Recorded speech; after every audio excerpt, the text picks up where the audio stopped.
في ليلة الجمعة يا ربي اللهم أني أسألك الشفاء لكل مريض والرحمة لكل ميت والفرج لكل مهموم اللهم فرج هم نحمده ونصلي على رسوله الكريم أما بعد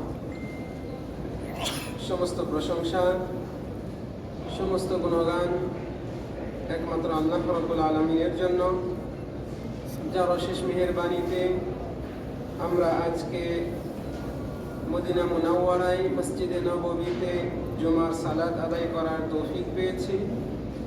যে মহান রব্বুল আলামিন আমাদেরকে এই মহা গুরুত্বপূর্ণ মৌসুমে অবতীর্ণ করে শ্রেষ্ঠ ইবাদতগুলো পালন করার তৌফিক প্রদান করেছেন, আলহামদুলিল্লাহ।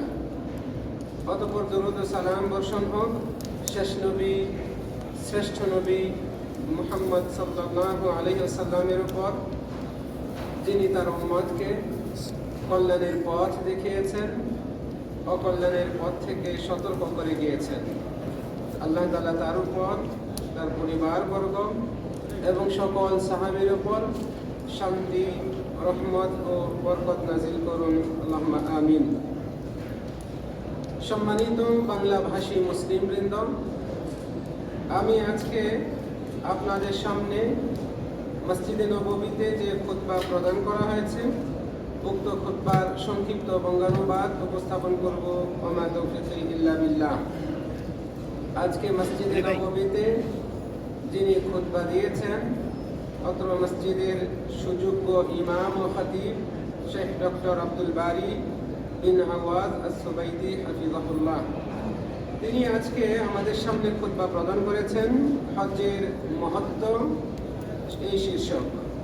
মূলত এখানে এই হজ্জের মৌসুম এর গুরুত্ব, হজ্জের শিক্ষা, হজ মৌসুমের কি মহত্ব রয়েছে, মুসলিম জীবনের কি প্রভাব রয়েছে ইত্যাদি এই বিষয়গুলো নিয়ে তিনি অত্যন্ত সুন্দর ভাষায় আমাদের সামনে খুতবা উপস্থাপন করেছেন। আমি আপনাদের সামনে উক্ত খুতবার বঙ্গানুবাদ এক্ষুনি শুরু করছি। সম্মানিত খতিব সাহেব খুতবার শুরুতে আল্লাহ সুবহানাহু ওয়া তাআলার প্রশংসা করেছেন, নবী মুহাম্মদ সাল্লাল্লাহু আলাইহি ওয়াসাল্লামের উপর দরুদ ও সালাম পাঠ করেছেন। তারপরে সকলকে আল্লাহর তাকওয়া অবলম্বনের ওসিয়ত করেছেন। এরপর মূল খুতবার শুরুতে তিনি বলছেন, ফি মিসলি হাযিহিল আইয়াম ফি মাওসিমিল হজ তাতাজাদ্দাদু লাদাল মুসলিমিন আজমা মাওয়াকিফ তানশরিহু বিহা সুদুরুহুম। হজের মৌসুমের এই দিনগুলোতে প্রত্যেক মুসলমানের হৃদয়ে কিছু অবস্থার নবায়ন হয়, যার মাধ্যমে তাদের অন্তর বক্ষ প্রসারিত হয়, রূহ আত্মা প্রশান্তি লাভ করে এবং সেই মৌসুমের প্রতি আকৃষ্ট হয় তাদের আবেগ অনুভূতির আগেই। তিনি বলছেন, একজন ব্যক্তি যখন তার দু নয়নকে মেলে ধরে এবং তাকায় এই সময়ের বিভিন্ন দৃশ্যের দিকে, তাতে তার অন্তর শান্ত হয়, প্রশান্ত হয়।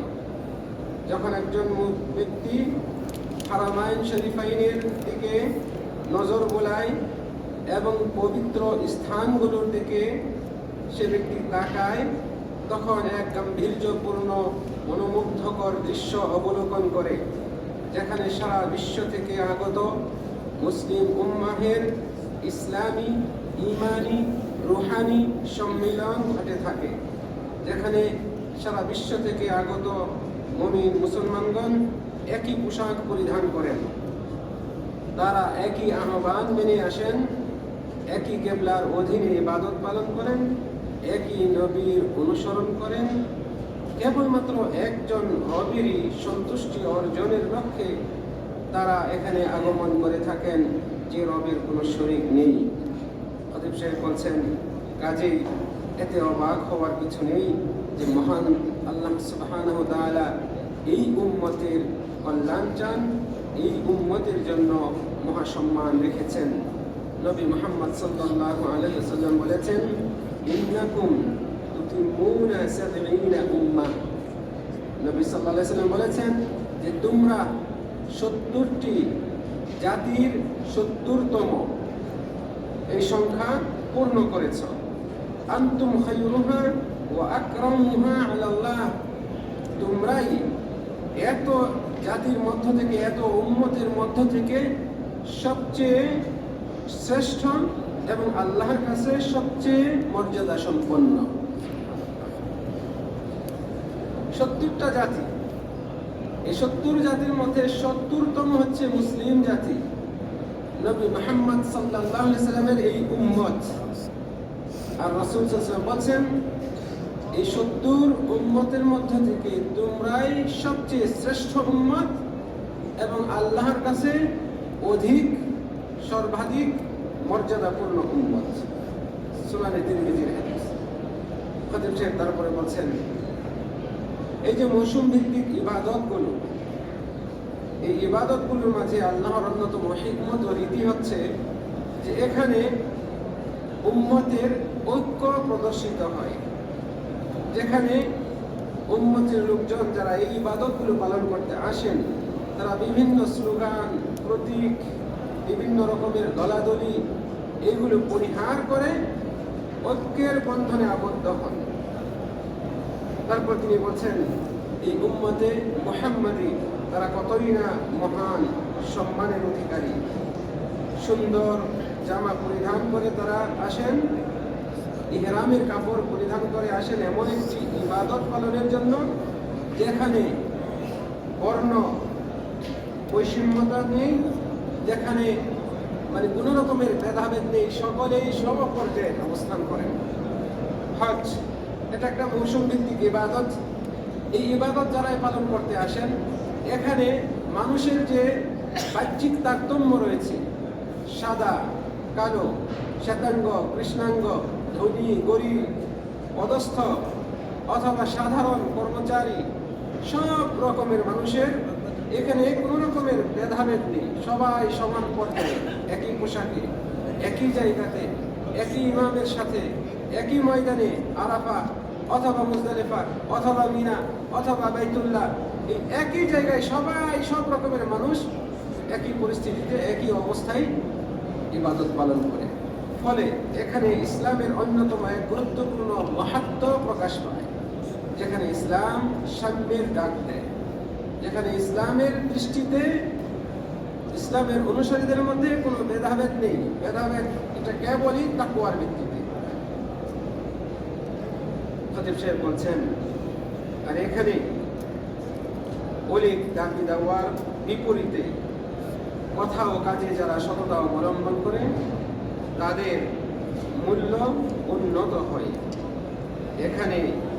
এবং এই বিষয়টি রাসূলুল্লাহ সাল্লাল্লাহু আলাইহি ওয়াসাল্লাম যে বিদায় হজ্জের ভাষণে যা বলেছিলেন তা থেকে পরিস্ফুটিত হয়। রাসূল সাল্লাল্লাহু আলাইহি ওয়াসাল্লাম বলেছিলেন, হে মানব সকল, নিশ্চয়ই তোমাদের রব একজনই।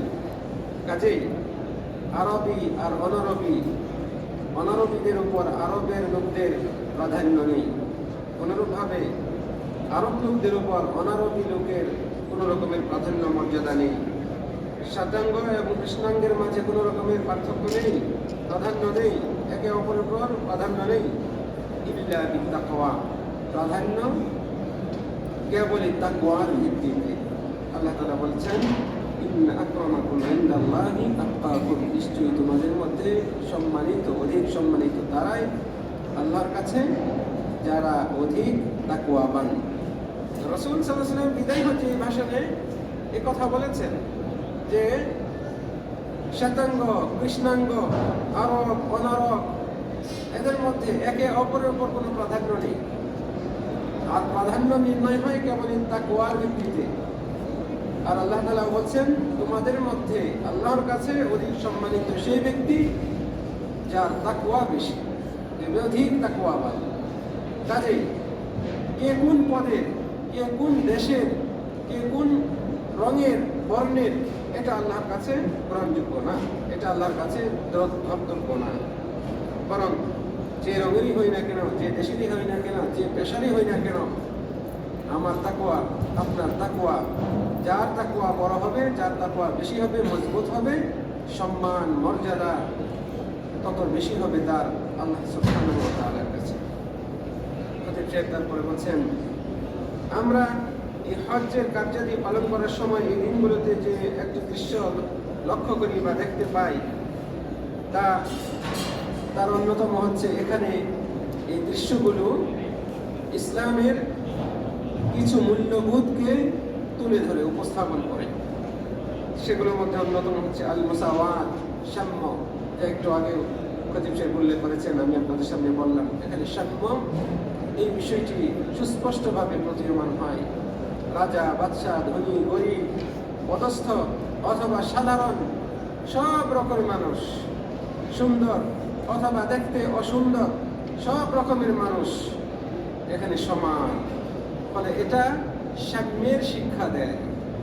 আল আদল, ইনসাফ, হজ্জের কার্যাদি সব রকমের মানুষের জন্য একই। ফলে এখানে ইনসাফ এর শিক্ষা রয়েছে। আল উলফা, সম্প্রীতি, সব দেশে আপনি চিনেন না, আমি চিনি না, আত্মীয়তার সম্পর্ক নেই, লেনদেনের কোনো সম্পর্ক নেই, অপরিচিত অন্য দেশ থেকে এসেছে, সে হোক শ্বেতাঙ্গ, আমেরিকা, ইংল্যান্ড অথবা এই জাতীয় দেশ থেকে হোক, অথবা আফ্রিকার থেকে হোক, কৃষ্ণাঙ্গ, যেই হোক না কেন, সে আল্লাহর মেহমান, তাকে ভালোবাসি। তার প্রতি আমার একটা দুর্বলতা তৈরি হয়, একটা আবেগ তৈরি হয়, তার প্রতি মহাব্বত তৈরি হয়। এই যে সম্প্রীতি, ভালোবাসা, এই শিক্ষাটা আমরা পাই এই মহা গুরুত্বপূর্ণ ইবাদত। এই ব্যক্তিকে দেখলেই মনে হয় সে আমার ভাই। কেন? তার মধ্যে ঈমান রয়েছে, আমার মধ্যে ঈমান রয়েছে। সে নামাজ পড়ে, আমিও নামাজ পড়ি। সে এক আল্লাহর ইবাদত করে, আমিও এক আল্লাহরই ইবাদত করি। এই দিক থেকে যেহেতু আমরা এক, সে আমার ভাই। এই ভ্রাতৃত্বের বন্ধন তৈরি করে দেয় এই ইবাদত। সম্মানিত খতিব সাহেব তারপরে বলছেন, এই বিশাল জনসমাগম, এত মানুষ সারা বিশ্ব থেকে যারা এসেছেন, তারা কিন্তু আসতে বাধ্য হননি, কেউ তাদেরকে বাধ্য করে নাই। অনিচ্ছা ছিল, তারপরেও তাকে জোর করে পাঠিয়ে দেওয়া হয়েছে, বিষয়টি এমন নয়। বরং তারা এখানে আসার আগে শারীরিকভাবে এই মক্কা মুকাররমায়, মাশায়ের মুকাদ্দাসা, এই পবিত্র স্থানগুলিতে উপস্থিত হওয়ার আগে তাদের হৃদয়, আত্মা উপস্থিত হয়ে গিয়েছে। কিভাবে বোঝাবো? বলছেন, এই যে লাখ লাখ মানুষ সারা বিশ্ব থেকে, কত দূর দূরান্ত থেকে, কত পেশার মানুষ, বিভিন্ন বর্ণের মানুষ, বিভিন্ন মনের মানুষ, তারা এসেছে।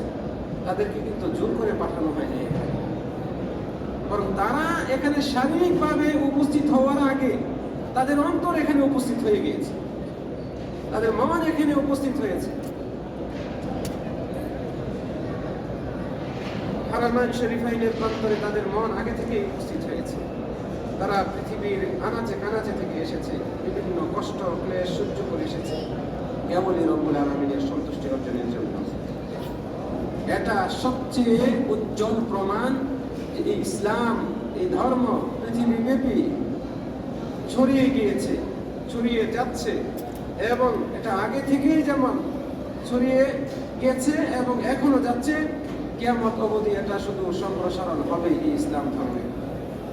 আল্লাহ তাআলা বলছেন, লা ইকরাহা ফিদ্দীন, দ্বীনে কোনো রকমের বাড়াবাড়ি মানে জবরদস্তি নেই। ক্বাদ তাবায়্যানা রুশদু মিনাল গায়য়্যি, কোনটা ভালো আর কোনটা মন্দ, কোনটা ভ্রষ্টতা আর কোনটা সঠিক পথ, এটা প্রকাশ পেয়ে গিয়েছে। আল্লাহ তাআলা আরো বলছেন, আফা আনতা তুকরিহুন নাস হাত্তা ইয়াকুনু মুমিনিন, আপনি কি মানুষকে বাধ্য করবেন, জবরদস্তি করবেন যেন তারা মুমিন হয়? অর্থাৎ ইসলাম গ্রহণের জন্য, মুমিন হওয়ার জন্য কাউকে বাধ্য করা যাবে না, কারণ ইসলাম এটা স্পষ্ট হয়ে গিয়েছে, সত্য এবং মিথ্যা স্পষ্ট হয়ে গিয়েছে। কাজে এই ক্ষেত্রে এখন বাধ্য করার, জবরদস্তি করার কোনো বিধান নেই। খতিব সাহেব এই কথাগুলো এখানে উল্লেখ করেছেন। তিনি বলছেন, কাজে হে মুসলিম, আপনি আশ্চর্য হবেন না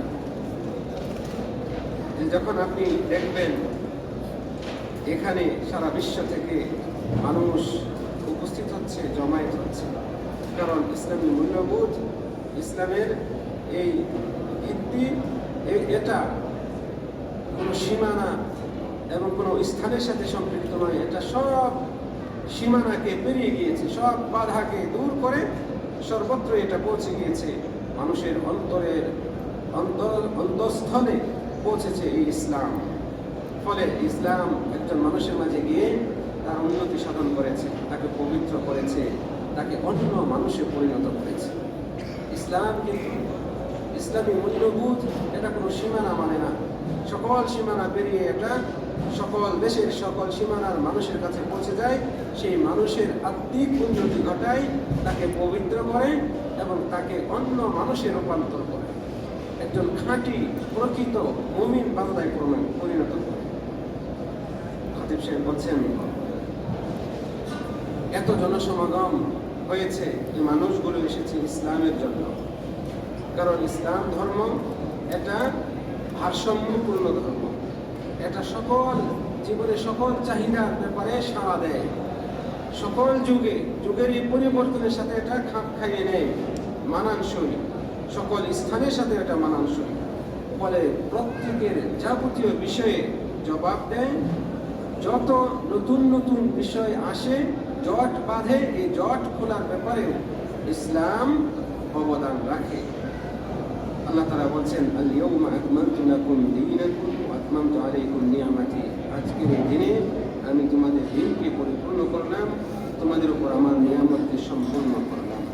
বস্তুত যেভাবে আল্লাহ রাব্বুল আলামিন এই দিন ইসলামকে পূর্ণতা দিয়েছেন, ফলে দিন ইসলাম পৃথিবীর সবখানে এবং এই জগতে যত যুগ আসবে, যত যুগ পেরিয়ে গিয়েছে, সকল যুগের জন্য, সকল আগত যুগের জন্য, সময়ের জন্য এটা মানানসই। এভাবে আল্লাহ রাব্বুল আলামিন এই দিনকে পরিপূর্ণতা দিয়েছেন।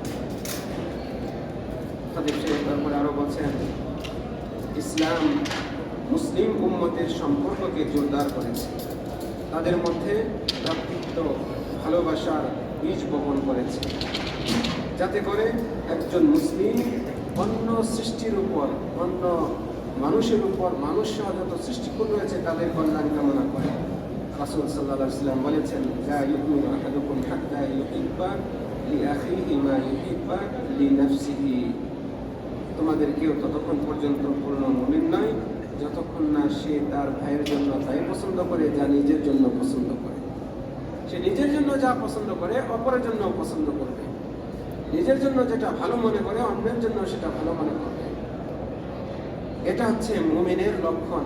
একজন মুমিনকে ইসলাম এই শিক্ষা দেয়, সে সৃষ্টিজীবীর উপর, অন্যান্য মানুষের উপর কল্যাণ কামনা করবে, তাদের কোনো ক্ষতি কামনা করবে না।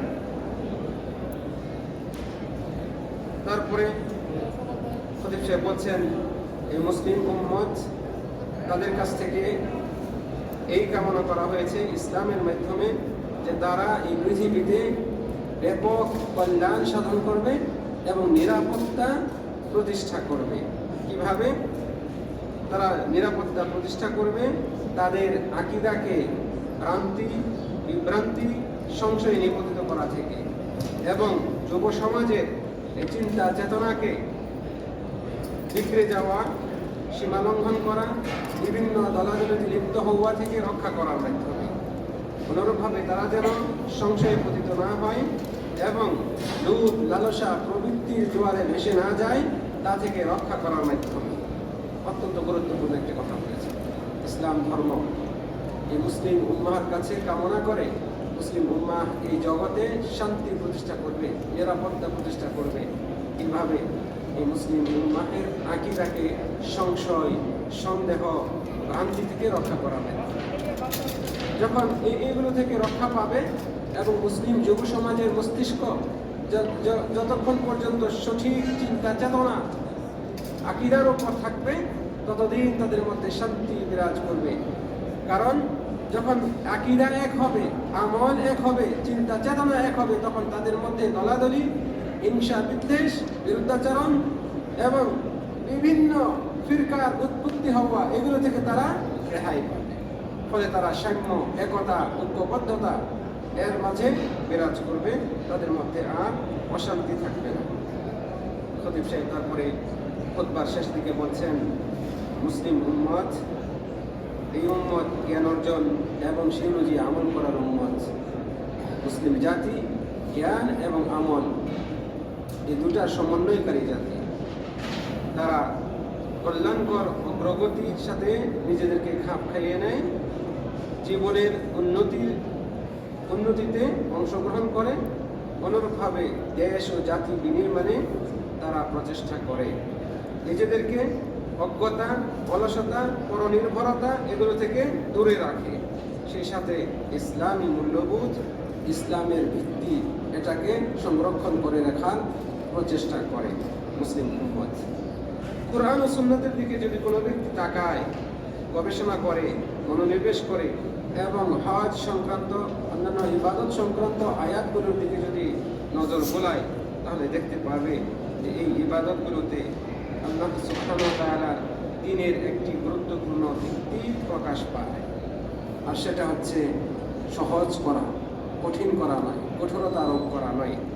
ইসলাম কাছে টানাকে উদ্বুদ্ধ করেছে, দূরে সরিয়ে দেওয়া, ঘৃণা করাকে নাফরাত করেছে, অপছন্দ করেছে।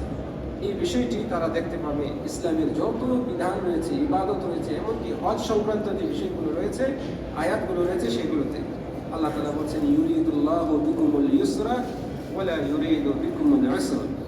রমজানের রোজা সংক্রান্ত আয়াতগুলোর ক্ষেত্রে আল্লাহ রাব্বুল আলামিন বলছেন, আল্লাহ তোমাদের জন্য সহজ চান, তোমাদের জন্য কঠিন চান না। আল্লাহ তাআলা বলছেন, হুয়া ইজতাবাকুম ওয়া মা জাআলা আলাইকুম ফিদ-দীনি মিন হারাজ। তিনি তোমাদেরকে মনোনীত করেছেন, তোমাদের উপর তোমাদের দ্বীনে কোনো রকমের সংকীর্ণতা, কঠোরতা আরোপ তিনি করেন নাই।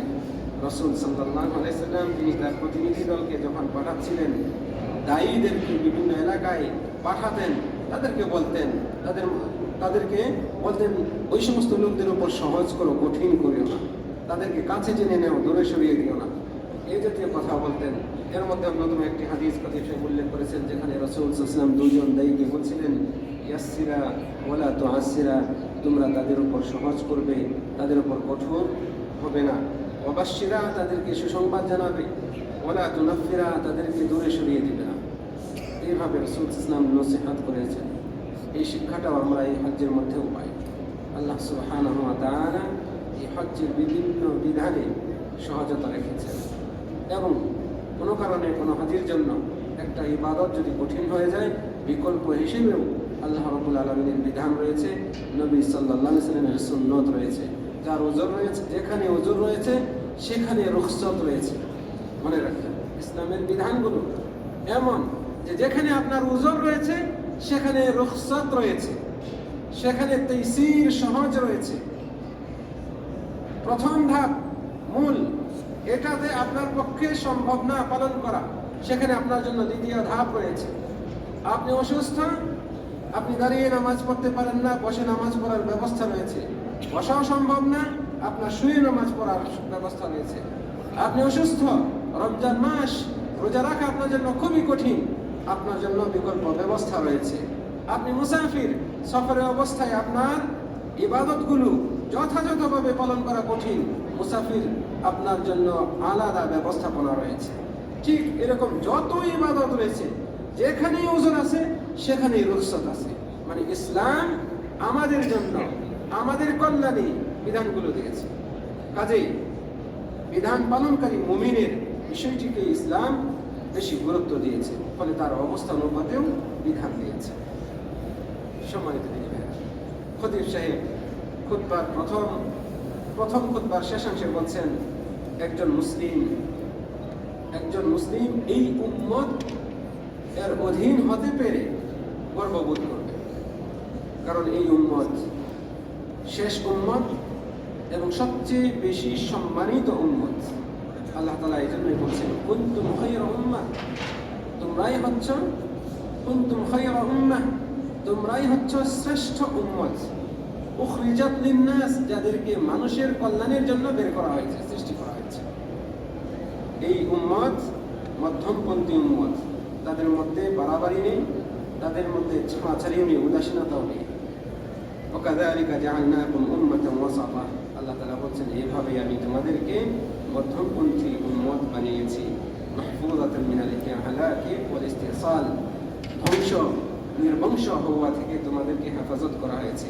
কাজে এই উম্মতে মুহাম্মাদি কোনো মহামারী রোগে, দুর্ভিক্ষে অথবা প্রবল পানি, প্রবল বৃষ্টিপাতে, বন্যায় ধ্বংস হয়ে যাবে না, নিঃশেষ হয়ে যাবে না, বরং এই জমিনের উপরে যতদিন পর্যন্ত কাল বহমান থাকবে ততদিন পর্যন্ত এই উম্মতের অস্তিত্বও থাকবে। খতিব সাহেব তারপরে বলছেন, আপনারা তো দেখতেই পাচ্ছেন নামাজে এই উম্মত যেভাবে সারিবদ্ধভাবে দাঁড়ায়, এইভাবে পৃথিবীতে অন্য কোনো উম্মত এভাবে দাঁড়ায় না, অন্য কোনো জাতি, অন্য কোনো ধর্মের অনুসারীরা এভাবে দাঁড়ায় না।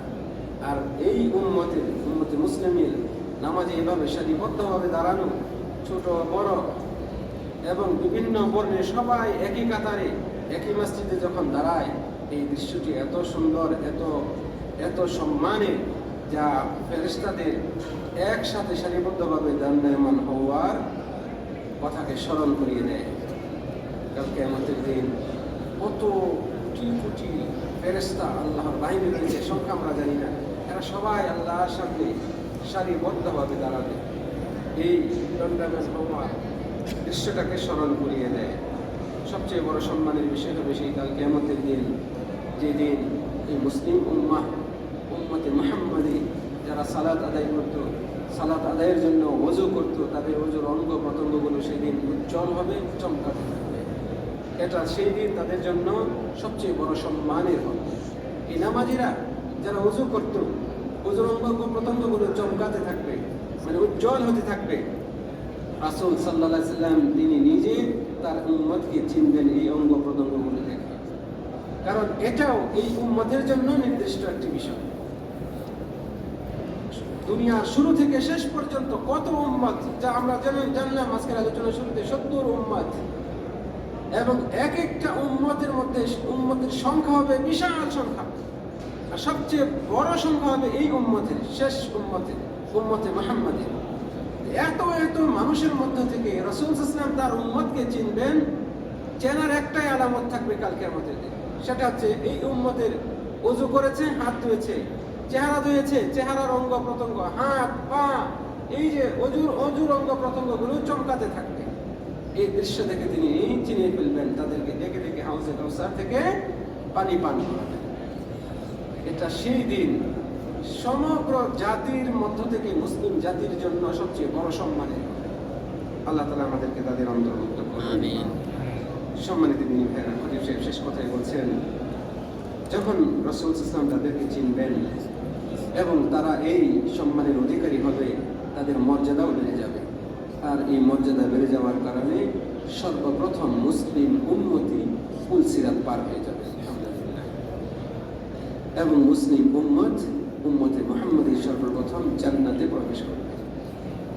কত উম্মত, 70 উম্মত রয়েছে, এদের মধ্যে মুসলিম উম্মত, মুহাম্মাদি উম্মত, এরাই সর্বপ্রথম জান্নাতে প্রবেশ করবে। খতিব সাহেব এতটুকু বলে খুতবা শেষ করেছেন। দ্বিতীয় খুতবার তিনি সংক্ষিপ্তভাবে একটি কথা আমাদেরকে স্মরণ করিয়ে দিয়েছেন। তিনি বলছেন, আগামীকালকে আরাফার দিন, আর আরাফার দিনের অন্যতম শ্রেষ্ঠ ইবাদত হচ্ছে যারা হাজী নন তাদের জন্য এই দিনের রোজা রাখা, আরাফার রোজা রাখা।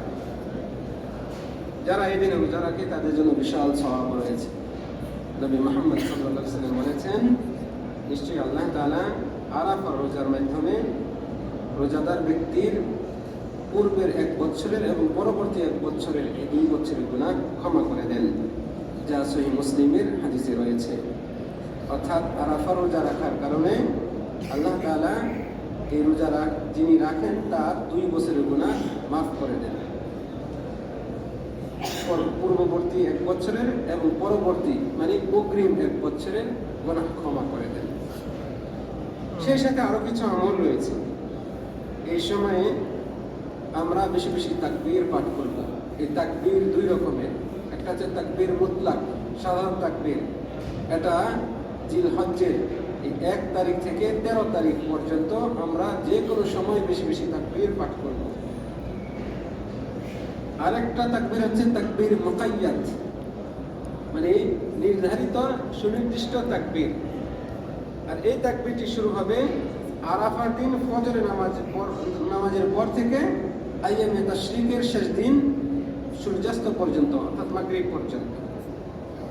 আর এই তাকবীর, নির্ধারিত তাকবীরটা একটা পাঠের সময়সীমা হচ্ছে প্রত্যেক ফরজ নামাজের পর। যখন ইমাম সাহেব সালাম ফেরায় 3 বার আস্তাগফিরুল্লাহ পড়ব, এরপরে আমরা যে দোয়াটি পড়ি আল্লাহুম্মা আনতাস সালাম ওয়া মিনকাস সালাম তাবারাকতা ইয়া যাল জালালি ওয়াল ইকরাম, এতটুকু পাঠ করার পরেই তাকবীর পাঠ করব।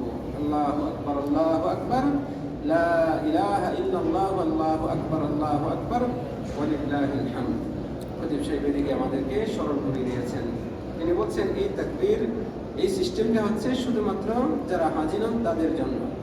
আর যারা হাজি তাদের এই তাকবীর শুরু হবে ইয়াউমুন নাহর, কুরবানির দিন জোহরের নামাজের পর থেকে, জোহর থেকে, কুরবানির দিন জোহর থেকে তাদের তাকবীর শুরু হবে এবং আইয়ামে তাশরিকের শেষ দিন পর্যন্ত। আইয়ামে তাশরিক বলতে কুরবানির ঈদের পরের 3 দিন, কুরবানির ঈদের পরের 3 দিন, যেই 3 দিন পর্যন্ত কুরবানি করা যায়, এই 3 দিন হচ্ছে আইয়ামে তাশরিক। এই আইয়ামে তাশরিকের শেষ দিন আসর পর্যন্ত, মানে মাগরিব হওয়ার আগ পর্যন্ত এই সময়সীমা থাকে। আল্লাহ তাআলা আমাদের এবং আপনাদের সকলের সৎ আমলগুলোকে কবুল করুন, এই কামনা রেখে খতিব সাহেব খুতবা শেষ করেছেন। রব্বুল আলামিনের কাছে আজকের এই সংক্ষিপ্ত বঙ্গানুবাদ শেষে কামনা করি রব্বুল আলামিন আমাদের সকলকে এই মৌসুমে শ্রেষ্ঠ ইবাদতগুলো যথাযথভাবে পালন করার তৌফিক দান করুন। এই মৌসুম শেষ পর্যায়ে, মাত্র আর 2টি দিন বাকি রয়েছে। আমরা যারা এই দিনগুলোর শুরুর দিকে ঘাটতি করেছি, ত্রুটি করেছি, বিভিন্ন দিক থেকে গাফলতিতে সময় ব্যয় করেছি, অন্তত সামনের যে অল্প সময় রয়েছে এই সময়গুলোকে আমরা মূল্যায়ন করি, আগামীকালকে রোজা রাখার চেষ্টা করি। যারা সুস্থ, যাদের ওজন নেই, আমরা অবশ্যই চেষ্টা করি রোজা রাখার। সেই সাথে আমরা বেশি বেশি জিকির আজকার করি, বেশি বেশি তাসবিহ, তাহলিল, তাকবীর, তাহমিদ এগুলো পাঠ করি, কোরআন তেলাওয়াত করি। আমরা কিছু দান সদকাও করি। পরিবারে যারা আত্মীয় স্বজনদের মধ্যে থেকে যারা অভাবগ্রস্ত তাদেরকে আমরা সাধ্যমতো তাদের সহযোগিতায় এগিয়ে আসার চেষ্টা করি, তাদের মুখে হাসি ফোটানোর চেষ্টা করি। রব্বুল আলামিন আমাদেরকে এই জাতীয় ভালো কাজে অংশগ্রহণের তৌফিক দান করুন। এই কামনা করে আজকের আলোচনা শেষ করছি। أقول قولي هذا وأستغفر الله لي ولكم ولسائر المسلمين من كل ذنب فاستغفروه إنه هو الغفور الرحيم. السلام عليكم ورحمة الله وبركاته.